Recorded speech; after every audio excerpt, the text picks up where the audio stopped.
This video could literally save you hundreds of dollars if you have any of these stored engine codes.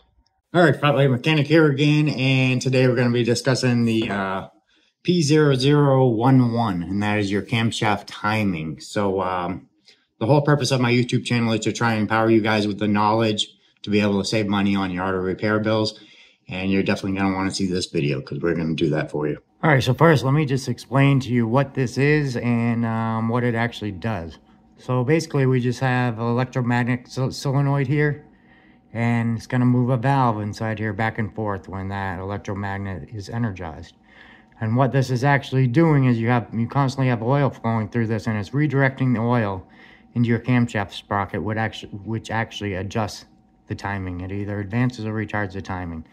So if the oil is not flowing properly, or if this valve's sticking, or the valve's failed, it's going to set all these codes. It's going to set the P0010, P0011, P0012, P0013, and actually the list goes on. There's a lot of variable valve timing codes that your vehicle can set anytime that camshaft timing's off. I'm going to show you how to do a quick test on this and how to verify that this is actually working properly, and it's relatively easy to do. So, all right, so today I'm going to be using our power probe here. You can pick these up. This is almost invaluable tool for any mechanic. I use this thing all the time.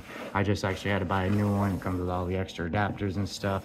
But as always, I'll leave a link to the stuff I use in these videos below in the comments. All right, so we just have 2 pins in here, and it does not matter which way you hook this up. You're just going to want a positive and a negative, which you can run straight from a battery source. Even a 9-volt battery would be enough to activate these.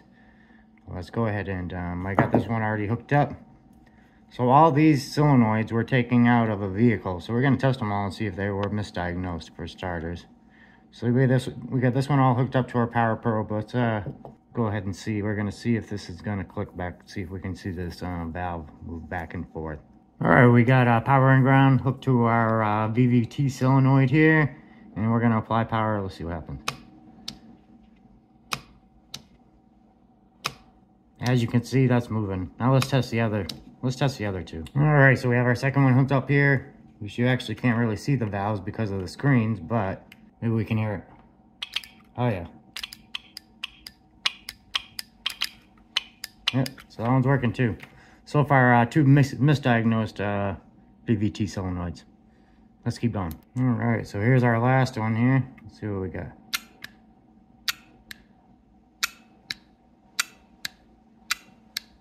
This is clearly working. All right, so as you can see, all these valves are electronically and mechanically working. So I'm going to show you how to avoid being one of these,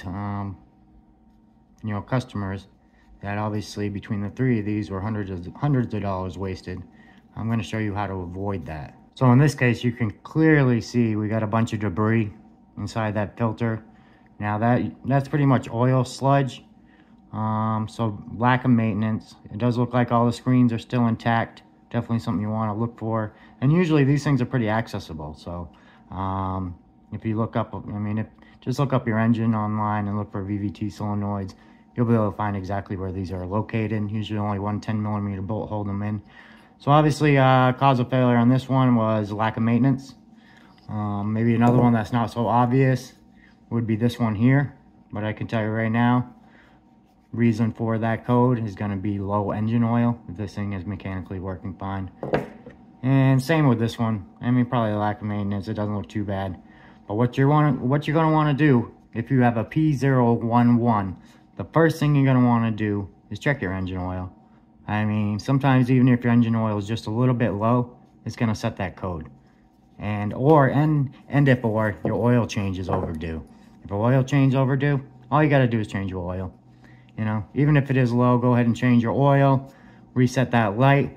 And I've been doing this for 30 years, and I can guarantee you 90% of the time that light's not going to return as long as you keep that oil full and change when you're supposed to. Now in a circumstance like this, that's a little different. You're going to have to actually physically if you open your oil cap and you're seeing sludge, you're going to want to physically remove these VVT solenoids. You're going to want to clean them up. You can just get some carb clean. Some kind of carb clean is probably the best thing you want to do, or even gasoline to dissolve all this stuff and clean it up. then you couldn't put it back in there. Also, what I've seen fix a lot of these on an engine that's been, you know, neglected, is you can always run an oil flush through your engine prior to doing any kind of service whatsoever. Run the oil flush through there, drain it, put all new fresh oil in, and then you may, even after that, you may want to remove these solenoids to see if any of that debris that got dislodged might be stuck in here. But yeah, before you guys go replacing these things or wasting a bunch of money, just make sure your oil's full and clean. And I'm telling you, 99% of the time, that's gonna fix these timing codes. So no reason to panic. Now, I also have another video I'm gonna leave a link to right here that goes into testing these things. It's one of the older videos I did, but it's another video on how to test these VVT solenoids and common failures. Go check that out.